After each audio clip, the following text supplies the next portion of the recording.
Ron Klopfenstein is in the studio here this morning. Good morning, Ron. Good morning. So you were a big Murphy Brown fan, and you remember that I was the a huge president, Murphy Brown fan. The president got into at that time. The vice president. It was. I guess Quayle. it was. Yeah. But Quayle. well, wasn't it Bush? I'm pretty sure it was no, Bush. I thought it was Dan Quayle. Well, Dan Quayle was potato. But he criticized her for having a child unmarried. I thought that was. I was in college Can then. someone look that up? I thought that was George Bush that actually did the criticizing, but I could be wrong. No, yeah, look it up. Listen, Dan Quayle made a lot of news back then, if you remember, under George W. George I'm H. almost W. positive, but it was back in the 90s. So Yeah, who knows what you were doing back then, you liberal. watching TV. Okay. It was Dan Quayle. It was Dan Quayle. All right. Turns out, Nice. so it says 20 years later, turns out Dan Quayle was right about Murphy Brown and unmarried moms. So that's an article about from the Washington Post. Well, I stand corrected. That damn internet. Hate that thing. You can't trust him. All right, Ron. So not only are you coming in and one-upping me, but you got an interview with Claudia Tenney, and we don't get one. So screw you. I think I got it because she told me she would talk to me on the air, and so she was kind of pushed into it. Okay. So I kept Well, you got it. reminding. I did. Now, I did. she does know that you're a staunch supporter of Anthony Brindisi. Absolutely. Okay. Yes. All right. Yes. She does know that. She knew all about me apparently when I walked in there. So I think she loves to be able to sit down with someone who would be an adversary, somebody that's going to be against her. Because I truly believe that deep down she probably thinks she can change your mind. I think she likes to attack people. That's what I think. I think that's what she enjoyed about it. It's kind of a different thing, direction yeah. there. Did she attack you? She did. Actually, Oh. actually, it was interesting because when I first walked in there, Yeah. what I expected was something like about 10 minutes, a really perfunctory kind of thing, Yeah. like, that an obligation. But she came in there. At first, she was very warm and friendly. And I talked about this in the column. And then she kind of turned on me about This 3 column, by minutes the in. way, is going to be where? It's in the Clinton Record, Okay. which is sold in Clinton, New Hartford, Vernon, All right. at Stewart's. I see. Can you but get it's it online, also the Rome Sentinel actually also put it online early, so Okay. you can go to Rome Sentinel and All then right. look under Clinton Record. Check it out. and find it. Okay, so or my continue. Twitter feed, Be More Westmill. Look for that, and I have Okay. a link to it directly. All right. Ron is from Westmoreland and is a big advocate for Westmoreland. Sure. Okay, so things started out nicely. Yeah, for a few minutes. Yeah. Okay, then what happened? It was interesting. I mean, I really like to. I like to debate with people. I believe in civil debate, and I watched you and I Scott enjoyed Moon go talking to back her. and forth on Twitter, the two of you. But you've kind of Oh become. yeah. But well, you've, Scott's a great guy to talk to. He's very I think reasonable. the two of you have become, if you Friends. follow any of this, you've kind of become friends through this battle. Absolutely, online. absolutely. Yeah. I really believe in that. I like talking to people with different perspectives. Sure. And I'm pretty reasonable too. So Yeah. All right. yeah, So it began to go south a little bit. it did. I think I found her to be aggressive towards me, and I went in there with an empty notebook. She didn't allow me to tape it. She did accuse me of taping her, which I sort of resented because I bet she wouldn't taped do that. it. I don't know. I think that would be Tapes- very she tapes unfair everything. because she Yeah. told me not to. Yeah. But I came in with my notebook. I tried to keep up with her as fast as I could to write down the stuff she was saying. It's hard. Because Yeah. it was kind of That's the remarkable problem what she said. with not recording is that Yeah. She has so many thoughts that are coming off her. and a lot of certainly people does. do. Mind. But Claudia, yes, it will hit you with three different things at once. You know, she holds the Guinness Book of World Records for texting quickly.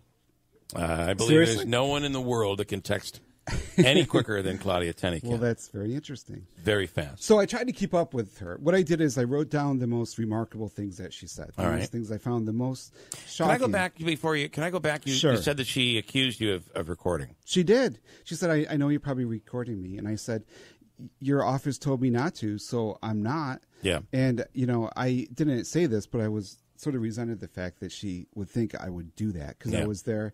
I wouldn't do that even as a person, but especially there to do a story about her. Yeah. I mean, Okay. and, I didn't really have a way to show her that I wasn't, but. I'm intrigued at the fact that she did the interview Well, with you, what happened knowing was- that you campaign for Anthony Brindisi. You are Oh, yeah. you're in parades for him. I mean, the fact that you could have had some sort of a hidden microphone or something that could have been used against her in an upcoming commercial. Well, I Yeah, I mean, I can't believe anyone will think I would do that sort of thing because that's not at all what I'm like. She clearly thought you were doing it. Well, she accused me of it. You know, a lot of the things that she said were I found later because I researched it to be not true. So I don't know if she was saying that, trying to sort of knock me off balance or okay. I never knew what her agenda was, but I felt like there was an agenda. At times, I felt like there was an agenda. At times, I felt like she just couldn't really stop herself from spewing this nasty stuff that comes out of her mouth. Well, what was coming out? Again, we're talking. Ron, by the way, Ron is somebody who is a local advocate, certainly for Westmoreland. But you write some columns, and you're pretty I write about present. Westmoreland, and occasionally I veer into politics. I've never written a column before about somebody.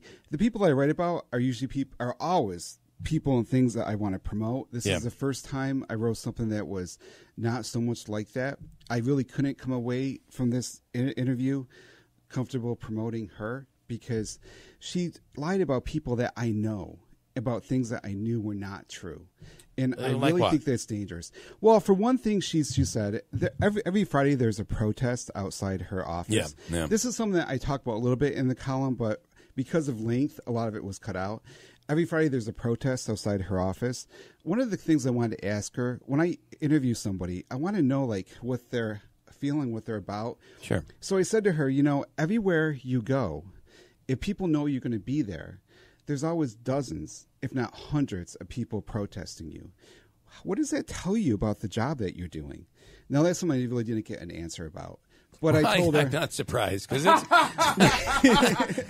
you know what? It's a pretty direct question. That's a good question, though, It is a right? good In question. fairness, though, I understand there's dozens or hundreds of people protesting, but tens of thousands of people did put her in that position. They did, but I don't remember a politician in this area who's ever being so polarized. Inspired protest every single place she goes, as long as this place, she doesn't publicize where she's going in advance. So but when she does, but she didn't have an answer. She for didn't that? really have an answer for that, other Again, than I'm like not what you're surprised. saying. Yeah. Well, they voted me, Which is true, though. I mean, I understand, true. and it could change in 6 weeks. Let's hope. We could, I understand that you feel differently about that. But, right. But, I mean, it's not like she was appointed or anointed or they just put her there. I mean, she had to win an election to be in that spot. But I mean, to be somebody who inspires that in other people, so many other people. So what I told her was, so I said, these Friday protests, I'm in those occasionally. How come why don't you just come out and talk to people and say, look, this is who I am. You believe this, I believe this. Some things we agree on, some things we can't. But, just come out and meet everybody. And what she told me, and I know what she told me was that she has come out many times, especially in the beginning, introduced herself. No one even knew who she was because her thing is that we're all paid protesters, which is ridiculous. She told me that she's come out and she. I want to talked go back to the people. paid protest thing, but keep going. Sure. Keep going. So what I did was I went to the next protest the next Friday, and I interviewed 4 different people who between them have been to every single one of these. Among those 4 people, they could say without a doubt she has never come out of her office to talk to people. Now, that wasn't in the column. That was actually cut for length because there was all these interviews with people. But and that's a lie. That's a problem when a congresswoman lies. It is one of the things that is said about these protests is that the people are paid. They're brought in. They're organized from a paid organization. We're not. Right. Okay. All right. What else did you take offense to in the interview? Well, I took offense to another thing that she said was that a woman who I know through Facebook, I've never met her in real life, but I know she's an activist downstate. She said that this Maureen is her name. Yeah. That she came into her office and said, I want you to have a meeting with just Democrats so that I can come in here and scream at you. So I was sitting in front of Claudia. I said, she said that? And I wrote it down in front of her because I wanted to get exactly that she said that. So I contacted the woman afterwards. Her name is Maureen Zupan. You can read about her in the column. And I said, this is what she said. What is your response to this? And she said, what happened was, this is back in 2017. Yeah. We invited her to come to our group. It's called CAS Call to Action. We're a nonpartisan grassroots organization. We're not Democrat. We're not Republican. We assured her that she would be treated with respect. So it's the opposite of what Claudia Tenney said. Yeah. And when she's saying this, I think it's one thing to say, the mayor said this. They're all politicians.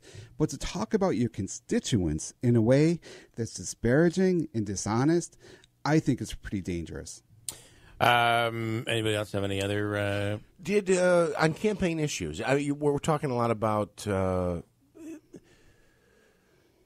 something someone might have said. Did you dig in on a couple of campaign issues, maybe issues that stances you don't agree with her on? I tried to a little bit.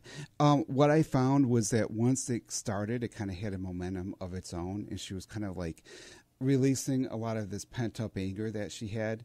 And I just was trying to keep up and write down as much as she was saying. Yeah. So we did talk a little bit. We talked about the one thing I talked about the town halls. That was my big thing that I went in there to talk about. The fact that she doesn't she does electronic. Did she say that because she said publicly that she feels that there's a threat on her life and on those who attend the That's what she told me. Yeah. And I said to her, if a person is threatened, if someone gets a death threat, it's taken so seriously. If you're just a person, if you're in Congress, I said, I cannot believe for a second there's no way that they can protect you. Who are these people? Where's the investigation? Someone is threatening to kill someone in the U.S. Congress. It should be big news. And it's not huge news. There's been no arrest.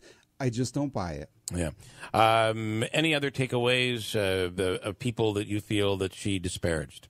Well, she disparaged former Congressman Richard Hanna, and I spoke to him in the column. I got a response from him. He likes her a lot. She feels the same way. She does. It was really kind of shocking because there's almost nothing positive that came out of the interview. It was really just her venting. All right. And I came away thinking this is somebody who just should not be representing us in Congress. In fairness, you are not someone who supports her. You are a Democrat. No. Yes. And you are definitely supporting Anthony Brindisi. Absolutely. And you made that very clear to her when you went into the interview. Well, I didn't make it clear to her then, but she knew that. She had done because I her, talked to her actually on a different show about it. So. Okay. And she'd done her research, I'm assuming. She did, yeah. Yeah, she knew how who to she was insult talking me, with. so yeah. So, and how did she insult you? Well, she came in, she's very nice, very friendly and charming and flattering, and then she said, no, she knows that I ran for town council and that I didn't win. So she said, so are you a village trustee? And I'm like, no. She said, so are you on the town board? I said, no. So she said, but you are on the Westmoreland Town Council. And I said, no. And she said, that is so strange. I remember you running for office last year. You didn't win? So like, ooh. Wow. It was surprising because like I was thinking to myself, why insult Pretty easy me? when you put your name in and you mention the town's council, it shows that you got beat. It does, but Pretty I was obvious that thinking, you didn't win. why do that? Yeah. I just think, why bring this up? I came into her office with an empty notebook.